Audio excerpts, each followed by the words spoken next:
Online ವ್ಯವಸ್ಥೆ ಆಗಿರಲಿಲ್ಲ. Online ವ್ಯವಸ್ಥೆ ಈಗ ಆಗ್ತಾ ಇದೆ. ಆನ್ಲೈನ್ ವ್ಯವಸ್ಥೆ ಆದಮೇಲೆ ನಾವು ಒಬ್ಬರನ್ನ ಟ್ರೈನಿಂಗ್ ಕಳಿಸ್ಬೇಕು. ಟ್ರೈನಿಂಗ್ ಆದಮೇಲೆ ಅಫಿಷಿಯಲ್ ಆಗಿ ಲೈಸೆನ್ಸ್ ತಗೊಂಡು ಇದನ್ನು ಮಾಡೋಕ್ಕೆ ವ್ಯವಸ್ಥೆ ಮಾಡ್ತೀವಿ ಅಂತ ನಾನು ಸರ್ವ ಸದಸ್ಯ ಸಭೆಯಲ್ಲಿ ನಾನು ಹೇಳ್ತಾ ಇದ್ದೀನಿ. ಮತ್ತು ಎರಡನೇದು, ಸನ್ಮಾನ್ಯ ರೈತರ ಮುಖಂಡರಾದಂಥ ನಾರಾಯಣ ಅವರು ಒಂದು ಒಳ್ಳೆ ಕ್ವಶನ್ ಕೊಟ್ಟಿದ್ದಾರೆ. ಹಸು ಕುರಿ ರೈತರುಗಳಿಗೆ ನೀವು ಯಾಕೆ ಸಾಲ ಕೊಡ್ತಾ ಇಲ್ಲ ಅನ್ನುವಂಥದ್ದು. ಈಗಾಗಲೇ ಹಸುಗಳಿಗೆ ಹಾಲು ಉತ್ಪಾದಕರ ಸಹಕಾರ ಸಂಘದಲ್ಲಿ ಈಗಾಗಲೇ ಅದ್ರ ಬಗ್ಗೆ ಜಿಲ್ಲಾ ಬ್ಯಾಂಕಿಂದ ಡೈರೆಕ್ಷನ್ ಕೊಟ್ಟಿದ್ದಾರೆ. ಲೋನ್ ಕೊಡ್ಬೋದು ಅಂತ ಸಹಾಯಧನವೇ ಹಾಲು ಉತ್ಪಾದಕರ ಸಹಕಾರ ಸಂಘದಲ್ಲಿದೆ. ಆ ಆಡಳಿತ ಮಂಡಳಿಗೆ ತಾವು ಯಾರು ಅಲ್ಲಿ ಕೊಟ್ಟಾಗ ಅವರು ನಮಗೆ ರೆಕಮೆಂಡ್ ಮಾಡಿ ಕಳಿಸ್ತಾರೆ. ನಾವು ನೇರವಾಗಿ ಹಸು ಸಾಲ ಕೊಡಲ್ಲ. ಡೈರಿಯಿಂದ ಯಾವ ರೇಟ್ ಡೈರಿ ಫಾರ್ಮಿಂದ ಬರ್ತವೆ ಅದು ನಮ್ಮಲ್ಲಿ ತಪ್ಪು ತಿಳ್ಕೊಬೇಡಿ. ಯಾರೋ ಕೃಷಿ ಜಮೀನು ಇರ್ತದೆ, RTC ವರ್ಡ್ ಇರ್ತದೆ, ಅವ್ರಿಗೆ ನಮಗೆ ಬ್ಯಾಂಕ್ ಡೈರೆಕ್ಷನ್ ಆಧಾರ ಮಾಡಿಸ್ಕೊಂಡು ನೀವು ಅದನ್ನ ಕೊಡ್ಬೋದು ಅಂತ ಹೇಳಿದೆ. ಹೋದ್ ಸರಿ ಕೆಲವರು ಸನ್ಮಾನ್ಯ ನಮ್ಮ ದಿವಂಗತ ಕೆ ಕೃಷ್ಣಪ್ಪನವರು ಸುಮಾರು ಜನಕ್ಕೆ ಅಲ್ಲೇ ಅಧ್ಯಕ್ಷರಾಗಿ ಇಲ್ಲೂ ಅಧ್ಯಕ್ಷರಾಗಿ ಸುಮಾರು ಜನಕ್ಕೆ ಕಟ್ಟಿ ಹೀರೋಗಿದೆ. ಆ ಸ್ಕೀಮ್ ಇರಲಿಲ್ಲ. ಈಗ ನಾರಾಯಣ ಹೇಳ್ತಾರೆ ಸ್ಕೀಮು ಕುರಿ ಸಾಗಾಣಿಕೆ ನಮಗೆ ಪ್ರಾವಿಷನ್ ಇಲ್ಲ. ಕುರಿ ಸಾಗಾಣಿಕೆ ಭೂ ಅಭಿವೃದ್ಧಿ ಬ್ಯಾಂಕ್ ಮಾತ್ರ ಇರೋದು. ನಮಗೆ ಏನೇನಿದೆ ಅಂತ ಅಂದರೆ ಫೆನ್ಸಿಂಗ್ ಇದೆ, ಬೋರ್ವೆಲ್ ಇದೆ.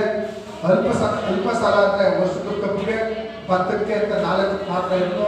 ಈಗ ನಾವು ಹೊಸದಾಗಿ ಬನ್ನೂರು ಏರಿಯಾದಲ್ಲಿ ಅಡಕೆ ಉತ್ಪಾದನೆ ಜಾಸ್ತಿ ಇರ್ತಾ ಇರೋದ್ರಿಂದ ಸೂಪರ್ವೈಸರು ಮತ್ತು ಜಿಲ್ಲಾ ಬ್ಯಾಂಕಿಗೆ ನಾನು ಈಗಾಗಲೇ ವರದಿ ಕೊಟ್ಟಿದ್ದೀನಿ. ಅಡಕೆ ಕಮರ್ಷಿಯಲ್ ಬೆಳೆ ದಯವಿಟ್ಟು ಅದಕ್ಕೂ ಲೋನ್ ಕೊಡಬೇಕು ಅಂತ ಕೇಳ್ಕೊತಾ ಇದ್ದೀನಿ. ಅದನ್ನು ನಾನು ಕನ್ಸಿಡರ್ ಮಾಡ್ತೀನಿ ಅಂತ ಹೇಳಿದ್ರೆ ಅದನ್ನು ನೆಕ್ಸ್ಟ್ ವೀಕ್ ನಮ್ಮ ಆಡಳಿತ ಮಂಡಳಿ ಇವರು ನಾವು ಏನೇನು ಸಬ್ಜೆಕ್ಟ್ ಕೊಟ್ಟಿದ್ದಾರೆ ಅದೆಲ್ಲದನ್ನು ನಾನು ಟೈಪ್ ಮಾಡಿಸಿ ನಾನು ಮೇಲ್ ಮಾಡಲಿಕ್ಕೆ ಮಾತಾಡೋಕ್ಕೆ ವ್ಯವಸ್ಥೆ ಮಾಡ್ತೇನೆ. ಮತ್ತೆ ಸನ್ಮಾನ್ಯ ರಾಮಚಂದ್ರ ಅವರು ತುಂಬ ಒಳ್ಳೆ ಕ್ವಶನ್. ಸ್ನೇಹಿತರು ಅವರು ಕೊಟ್ಟದಕ್ಕೆ ಅವ್ರಿಗೆ ಬೇಸರ ಆಗಿರ್ಬೋದು, ಏನು ಮಾಡ್ತಾ ಇಲ್ಲ ಅಂತ. ನಾನು ನನ್ನ ಒಂದು ಆರ್ಥಿಕ ಪರಿಸ್ಥಿತಿಯನ್ನು ನೋಡಬೇಕು. ನಾವು ಅವರು ನಮ್ಮ ಸಂಸ್ಥೆ ದೃಷ್ಟಿಯಿಂದ ದುಡ್ಡು ಕಟ್ಟಿರೋದು, ಸಂಸ್ಥೆ ದೃಷ್ಟಿಯಿಂದ ಅವ್ರು ಡಿಫಾಲ್ಟ್ ಆಗ್ತಿರೋದು, ಅವ್ರಿಗೆ ಅಭಿನಂದನೆ ಅವ್ರು ಕೊಟ್ಟಿರೋದು ಸಂತೋಷವಾದಂಥ ವಿಚಾರ. ಆದರೆ ನಂದು ಅಂತ ನನ್ನ ಪರಿಸ್ಥಿತಿನೂ ಅವ್ರು ಅರ್ಥ ಮಾಡ್ಕೋಬೇಕು. ಯಾಕೆಂತಂದ್ರೆ ಸರ್ಕಾರದ ಸಾಲ ಅಂತಂದ್ರೆ ಅಡ್ಜಸ್ಟ್ಮೆಂಟ್ ಸಾಲ ಅಲ್ಲಿ ಬರ್ತದೆ. ಅಲ್ಲಿ ತೆಗೆದಕ್ಕೆ ಇಮಿಡಿಯೇಟ್ ಆಗಿ ನೀವು ಹೊಸ ಸಾಲ ತಗೋಬೇಕಾದ್ರೆ ಹಳೆ ಸಾಲ ಕಟ್ಟಿದ್ರೆ ಪರ್ಸೆಂಟೇಜ್ ಮೇಂಟೈನ್ ಆಗಬೇಕು. ಹಳೆ ಪರ್ಸೆಂಟೇಜ್ ಕಟ್ಟಾಗಿ ಏನು ಇದಕ್ಕೋಸ್ಕರ ಅಡ್ಜಸ್ಟ್ಮೆಂಟ್ ಆಗಿದೆ. ಆ ದೃಷ್ಟಿಯಿಂದ ನಮಗೆ 100 ಜನ ಸಾಲ ಬರಬೇಕಾಗಿಲ್ಲ ಸರ್ಕಾರದಲ್ಲಿ. ಆ ದುಡ್ಡನ್ನ ನಮಗೆ ಅವ್ರಿಗೆ ಲೇಟ್ ಆಗಿದೆ, ನಾವು ಕೊಡೋದಿಲ್ಲ ಅಂತ ಹೇಳ್ತಾರೆ. ಅವ್ರು ಕಟ್ಟಿದ್ದಾರೆ. ನಾನು ಆದರೂ ಸರ್ವ ಸದಸ್ಯರ ಎಲ್ಲ ಒಪ್ಪಿಗೆ ತಗೊಂಡು ಅವ್ರು ಕಟ್ಟಿರೋ ಹಣನ ಸನ್ಮಾನ್ಯ ದಿವಂಗತ ಕೆಂಚೇಗೌಡರು ಕಟ್ಟಿರುವಂಥ ಸಂಸ್ಥೆನ ಯಾವತ್ತಿಗೂ ನನ್ನ ಜೀವನದಲ್ಲಿ ಇರುವಂಥ ಆಡಳಿತ ಮಂಡಳಿ ಸದಸ್ಯರು ಮಸಿ ಬೆಳಗುವಂಥ ಕೆಲಸ ನಾವು ಜೀವನದಲ್ಲಿ ಮಾಡೋದಿಲ್ಲ. ಪ್ರಾಮಾಣಿಕವಾಗಿ ಕೆಲಸ ಮಾಡ್ತಾರೆ. ದಯವಿಟ್ಟು ಈ ವಿಚಾರನ ನಾವು ಸ್ವೀಕಾರ ಮಾಡಬೇಕು ಅಂತ ನಾನು ಕೇಳ್ಕೊಳ್ತೀನಿ. ಮತ್ತೆ ಸನ್ಮಾನ್ಯ ಆನಂದ್ರವರು ತುಂಬ ಒಳ್ಳೆ ಕ್ವಶನ್ ಕೊಟ್ಟಿದ್ದಾರೆ. ನಾನು ಅದನ್ನ ಸಭೆಯಲ್ಲಿ ಅವ್ರು ಹೇಳುವಂಥ ಕ್ವಶನ್ ತುಂಬ ಒಳ್ಳೆ ಕ್ವಶನ್ನು. ನಮ್ಮಲ್ಲಿ ಏನಾಗ್ತಾ ಇದೆ ಅಂತ ಅಂದರೆ ಒಂದು ಬ್ಯಾಚ್ಗೆ ಕಡಿಮೆ ಅಂತ ಅಂದರೆ ರೈತರಿಗೆ 100ರಿಂದ 125 ಇರುವಂಥ ಬ್ಯಾಚು ನಮ್ಮ ಬನ್ನೂರಿನಲ್ಲಿ. ಯಾಕೆಂತಂದರೆ ಬನ್ನೂರು ಮಾರ್ಕ್ನಲ್ಲಿ ನಮ್ಮ ಜುಡಿಸಿಕ್ಷನ್ನು ಟೋಟಲಿ ಬಹುಶಃ ಟೀನರ್ಶಿಪ್ ತಾಲೂಕಲ್ಲಿ ಇಲ್ಲ ಕಾಣುತ್ತೆ 3450 ಜನ ಇರುವಂಥ ಸಹಕಾರಿ ಸಂಘ ಬಹುಶಃ ಟೀನರ್ಶಿಪ್ ಇತಿಹಾಸದಲ್ಲಿ ಇಲ್ಲ. ಅಂದರೆ ಟ್ಯಾಕ್ಸ್ ಸೊಸೈಟಿಗಳಲ್ಲಿ ಅಂಥ ಸಹಕಾರ ಸಂಘದಲ್ಲಿ ಒಂದು ಬ್ಯಾಚ್ಗೆ ಒಂದು ಸಾಲ ಇರುವಂಥದ್ದು ಅಂದರೆ 100ರಿಂದ 125 ಜನ ಲೋನ್ ಆಗುವಂಥದ್ದು. ಆದರೆ ನಾವು ಅದನ್ನ ಲೇಟ್ ಆಗುತ್ತೆ ಅನ್ನೋ ಕಾರಣಕ್ಕೋಸ್ಕರವಾಗಿ ನಿಮಗೆ ತೊಂದರೆ ಆಗ್ತಾ ಇದೆ. ನಾನು ಇಲ್ಲ ಅಂತ ಹೇಳ್ತಾ ಇಲ್ಲ. ಎಲ್ಲರೂ ಕಟ್ಲಿ ಪುನಃ ರಿನ್ಯೂವಲ್ಗೆ ಒಂದು 5 ಜನ ಉಳ್ಕೊಬಿಟ್ರೆ ರಿನ್ಯೂವಲ್ಗೆ ಅವ್ರಿಗೆ ನೆಕ್ಸ್ಟ್ ಬ್ಯಾಚ್ಗೆ 2 ತಿಂಗಳು ಮಾಡೋಕ್ಕೋಸ್ಕರವಾಗಿ ಹೋಗುತ್ತೆ ಅಂತ ನಾನು ಅನ್ಕೊಂಡಿದ್ದೆ. ದಯವಿಟ್ಟು ಅವ್ರು ಕೊಟ್ಟಿರುವಂಥ ಸಲಹೆ ನಾನು ಚಾಚು ತಪ್ಪನೆ ಮುಂದೆ 100 ಜನಕ್ಕೆ ಇಲ್ಲದೆ ಎಷ್ಟು ಜನದ್ದಾಗುತ್ತೆ ಅಷ್ಟು ಜನಕ್ಕೆ ನಾನು ರಿನ್ಯೂವಲ್ ಮಾಡಿಸ್ಕೊಡ್ತೀನಿ. ನೀವೆಲ್ಲರೂ ಒಪ್ಪಿಗೆ ಕೊಟ್ಟು. ಯಾಕಂದರೆ ಕೆಲವು ದುಡ್ಡು ಕಟ್ಟದೆ ಒಂದು ಟೈಮ್ ಕೊಡಿ, ಒಂದು ವಾರ ಟೈಮ್ ಕೊಡಿ, 15 ಟೈಮ್ ಕೊಡಿ ಅಂತ ಹೇಳ್ತಾರೆ. ಆದರೆ ಕೊಡೋಕ್ಕೆ ನಾನು ಕೊಟ್ಟು ಬಂದಾಗ ನಿಜವಾದ ಪ್ರಾಮಾಣಿಕವಾಗಿ ದುಡ್ಡು ಅದು ಬೇಜಾರಾಗ್ತದೆ. ಆದರೂ ಸಹ ನಾನು ಈಗ ಅವ್ರ ಸಲಹೆನ ಆಡಳಿತ ಮಂಡಳಿಯವ್ರ ಜೊತೆ ಹೇಳ್ಬಿಟ್ಟು ಇದು 120 ಜನ ಬಂದು ಎಷ್ಟು ಜನ ಆಗುತ್ತೆ 50 ಜನ ಮಿನಿಮಮ್ 50 ಜನ ಆಗುತ್ತೆ. 120ಕ್ಕೆ 50ಕ್ಕಿಂತ ಕಮ್ಮಿ ಸೂಪರ್ವೈಸರ್ ಏನ್ರಿ ಆಗಲೇ ನೀವು ರಿನ್ಯೂವಲ್ ಡಾಕ್ಯುಮೆಂಟ್ ತಗೊಂಡ್ರಿ ಅಂತ ಹೇಳ್ತಾರೆ. ದಯವಿಟ್ಟು ಅದಕ್ಕೆ ಆಗಲಿ ಇನ್ನು ಲೇಟ್ ಆಗ್ತಾ ಇರೋದಕ್ಕೆ ವ್ಯವಸ್ಥೆ ಮಾಡ್ತೀನಿ. ಮತ್ತೆ ನನ್ನ ಗೆಳೆಯ ಶಿವಕುಮಾರ್ ಅವರು ತುಂಬ ಒಳ್ಳೆ ಕ್ವಶನ್ ಕೊಟ್ಟರು. ಇದು ನಮ್ಮ ಬನ್ನೂರು ಪ್ರಾಥಮಿಕ ಕೃಷಿ ಪತ್ತಿನ ಸಹಕಾರ ಸಂಘದ ಸಮಸ್ಯೆ ಅಲ್ಲ. ರಾಮಚಂದ್ರ ಯಾಕಂದ್ರೆ ಅಲ್ಲಿ ಬೆಳಕು ಡೈರೆಕ್ಟರ್ ಆಗಿದ್ದಾರೆ, ಅವ್ರಿಗೂ ಗೊತ್ತು ವಿಚಾರ ಇದು. ಆಡಳಿತ ಮಂಡಳಿ ಕೆಲವು ಸದಸ್ಯರು ಗೊತ್ತು.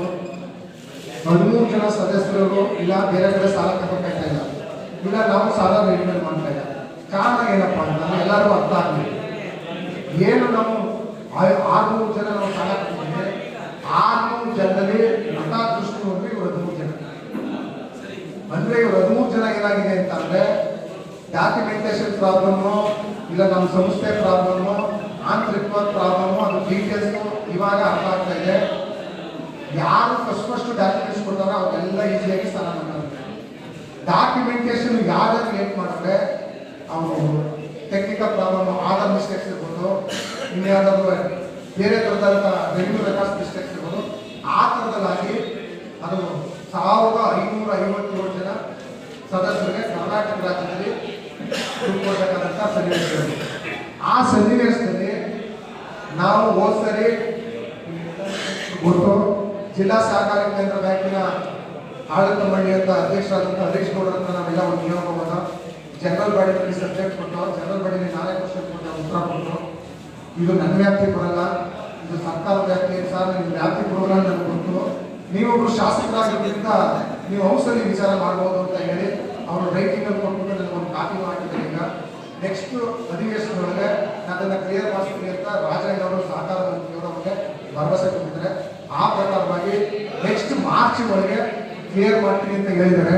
ಸಪೋಸ್ ಕ್ಲಿಯರ್ ಮಾಡಲಿಲ್ಲ ಅಂದರೆ ಶಿವಕುಮಾರ್ ಅವರು ಏನು ಕೇಳ್ತಿದ್ರೆ ಅದನ್ನು ನಾನು ಎಂ ಡಿ ಅವರು, ಯಾಕಂದ್ರೆ ಆಡಳಿತ ಮಂಡಳಿ ಬ್ಯಾಂಕ್ ಇಲ್ಲ, ಅಂದರೆ ಬ್ಯಾಂಕ್ ಇದೆ ಆಡಳಿತ ಮಂಡಳಿ ಇಲ್ಲ, ಸೂಪರ್ವೈಸರು ಎಂ ಡಿ ಅವರು ಅವ್ರ ಹತ್ರ ಮಾತನಾಡ್ಬಿಟ್ಟು ಸಪೋಸ್ ನಾವು ಹೆಲ್ಪ್ ಮಾಡೋಕ್ಕಾಗಿಲ್ಲ, ರಿನ್ಯೂವಲ್ ಮಾಡೋಕ್ಕಾಗಿಲ್ಲ ಅಂದರೆ NOC ಕೊಡೋದ್ರ ಬಗ್ಗೆ ನಾನು ಅವ್ರ ಹತ್ರ ಮಾತನಾಡ್ಬಿಟ್ಟು ನಾನು ಆಶ್ವಾಸನೆ ಕೊಡ್ತೀನಿ ಹೊರತು 700 ಜನಕ್ಕೆ ಸಾಲ ನಿಮ್ಮ ಮಾತ್ರ ತಗೊಳ್ತಾ ಇದ್ರಿ ಇಲ್ಲ ಅಂತ ಅವರು ತುಂಬ ಒಳ್ಳೆ ಖುಷಿ ಮಾಡ್ತಿದ್ದಾರೆ. ಒಂದು ಸಾರಿ ಜಿಲ್ಲಾ ಸಹಕಾರ ಬ್ಯಾಂಕ್ ನಾವು NCL ತಗೊಂಡು ಆಡಳಿತ ಮಂಡಳಿ ನಿಮ್ಮ ಹತ್ರ RTC ಡಾಕ್ಯುಮೆಂಟ್ಸ್ ಎಲ್ಲ ತಗೊಂಡು ನಾವು ಪ್ರಪೋಸಲ್ ಕೊಡಬೇಕು. ನಾವು ಹೋದ್ ಸರಿ ಪ್ರಪೋಸಲ್ ಮಾರ್ಚಿನಲ್ಲಿ ಪ್ರಪೋಸಲ್ ಕೊಟ್ಟು ಆಗೇನಾಯಿತು ಅಂದ್ರೆ ಆಡಳಿತ ಮಂಡಳಿನ ರಾಜ್ಯ ಸರ್ಕಾರ ಆಡಳಿತ ಮಂಡಳಿನ ವಜಾ ಮಾಡಿತು. ಅಲ್ಲಿ ತಾಂತ್ರಿಕ ನ್ಯಾಯಾಲಯದ ಕಾರಣದಿಂದ ಸಹಕಾರ ಸಂಘದ ಎಲೆಕ್ಷನ್ ನಡೆದಿರೋದ್ರಿಂದ ಅದು ಹಂಗೆ ಸ್ಥಗಿತ ಹೋಯಿತು. ಹಂಗನ್ಬಿಟ್ಟು ನಾವೇನು ಶ್ರೀನಿವಾಸರವ್ರಿಗೆ ಬೇಜಾರಾಗುವಂತ ಮಾತನಾಡ್ತಾ ಇಲ್ಲ.